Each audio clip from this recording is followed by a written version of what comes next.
Alright, so as promised, here is the breakdown of how our first round of on-track testing went with our new 2024 MT-09. As you can see, this thing is essentially stock minus the Acropovich exhaust system, our custom ECU flashing. We didn't even bother taking the peg feelers off of this thing, which I'll get to here in just a second, and it still has a bone stock suspension in place that we just made a couple minor tweaks to. And I stress that it's still in a pretty much stock configuration besides our custom mapping in the exhaust, because I was honestly impressed with how well it did out of the track.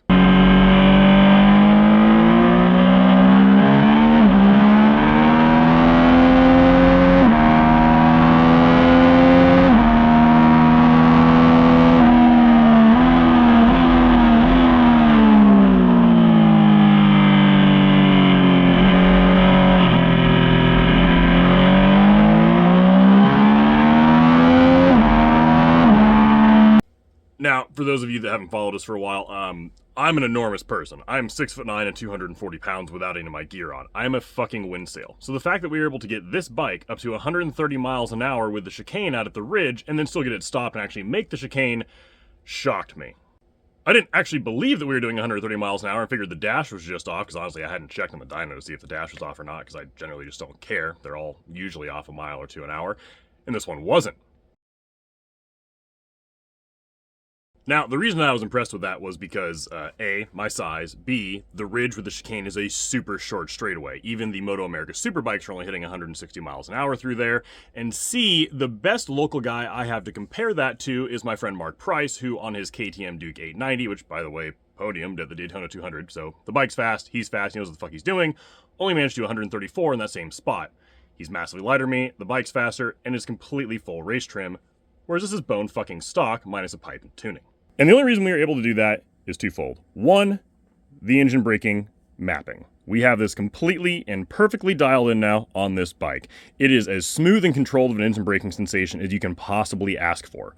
Two, this new Brembo master cylinder that they fitted on this bike. Again, this thing still has the frickin' ABS on it, and I was able to absolutely bury this lever going into the hard braking zones, which is turn 13 and the chicane at the ridge, and it just worked. Not once was I able to prematurely engage the ABS, and I had these forks with all the preload loaded into them down pretty much at the mechanical bottom at a lot of this track.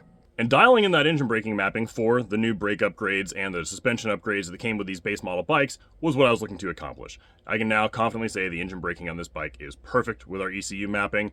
You really couldn't ask for more than what I was able to accomplish with this thing, again in completely bone stock trim, out at the ridge this past weekend. Now, something else that became immediately apparent in our track testing was how much time you spend way out of the top of the RPM range on this bike.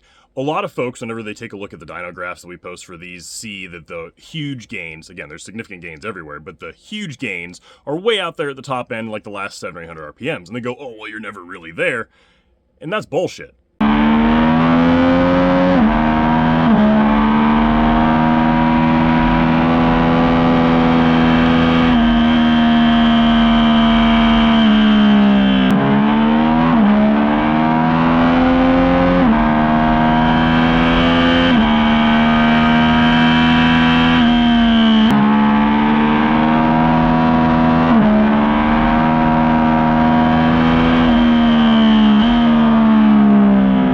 As you can see from just those couple of quick clips I grabbed, you are living around that 10,000 to 10,500 to even 11,000 RPM range on these bikes when you're on the track, if you're riding it right. And being able to keep pulling up there instead of having this thing just fall flat on you is massively important. Now, there are a couple things that I was a little annoyed with on the bike that there honestly just isn't a way yet to change in the ECU. The eagle-eyed of you probably noticed that this lift icon has been on the entire time you've been seeing me ride it on the track. That's because I had the lift control, which is the wheelie control, turned off. The tables for this system simply are not defined yet in the Wheelie Racing software, which is what we use to go ahead and modify these ECUs. And with it on, it was annoying. Once it would detect that you were lifting the front end, it would go ahead and cut power, which is normal on any lift or wheelie control system. But then there was a delay on how quickly you could kind of get back on the throttle, and I found that annoying, so I just rode with it off. But with it off, well, obviously, you get a lot of front wheel lift out of pretty much every slow corner.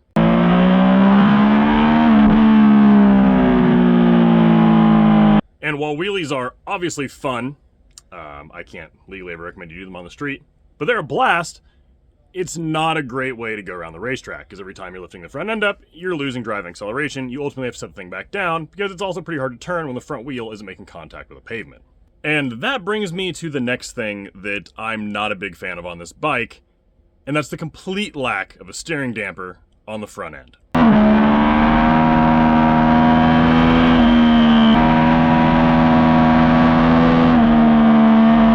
Now, those high-speed front-end wobbles that you saw there are really, really dampened. For me, because of just how big I am. I can put a lot of weight on this thing because, well, I'm a big guy. So that front-end wobble just isn't nearly as extreme as it would be if you're a normal-sized rider between like the 160 and 185 pound range on this bike. And I can tell you from experience and feedback from a lot of our other riders out there that the front end of these things are fucking gnarly above 95 miles an hour. And the chassis and suspension geometry changes they made for the 2024 model haven't made that any better.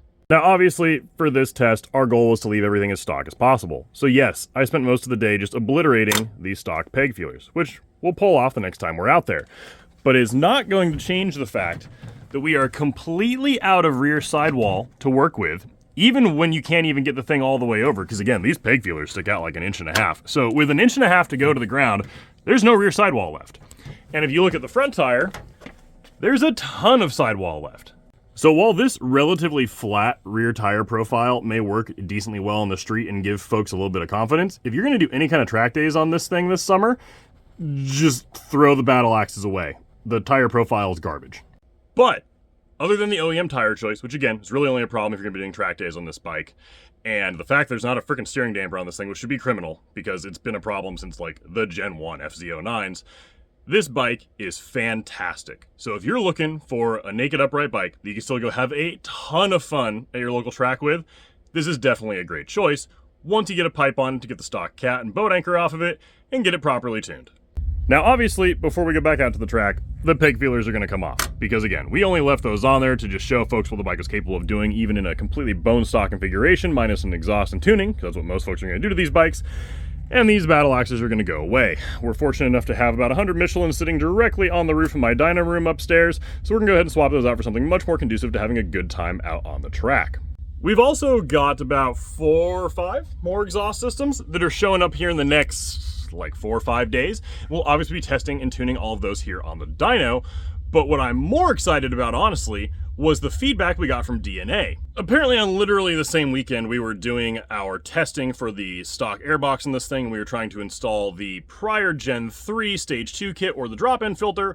They were releasing their new filter for the new 2024 MT-09 airbox. So luckily they were nice enough to go and send us one. So we'll have that for testing in the next, I don't know, 3 days according to DHL tracking, and that I'm excited to see some performance improvements from because again, this smaller airbox is a bit of a restriction on the new model. So if you've got one of these new 24 MT-09s and you're looking to get it properly tuned and dialed in to have a great frickin' time with it this summer, be sure to subscribe to our YouTube channel or to our Instagram or YouTube pages. We'll be sharing all of the exhaust results and the intake testing results here in the next few days as they arrive. And of course, our ECU flash and custom mapping for these modifications is available on our website, tooldinoworks.com for $349.99. And please, I've said it 1,000 times, and I'll keep saying it until I'm blue in the face. If you have any questions whatsoever, do not hesitate to email us. Our email is support@tooldinoworks.com. I answer technical support and modification questions every single day because we are more than happy to help get your bike properly tuned and dialed in.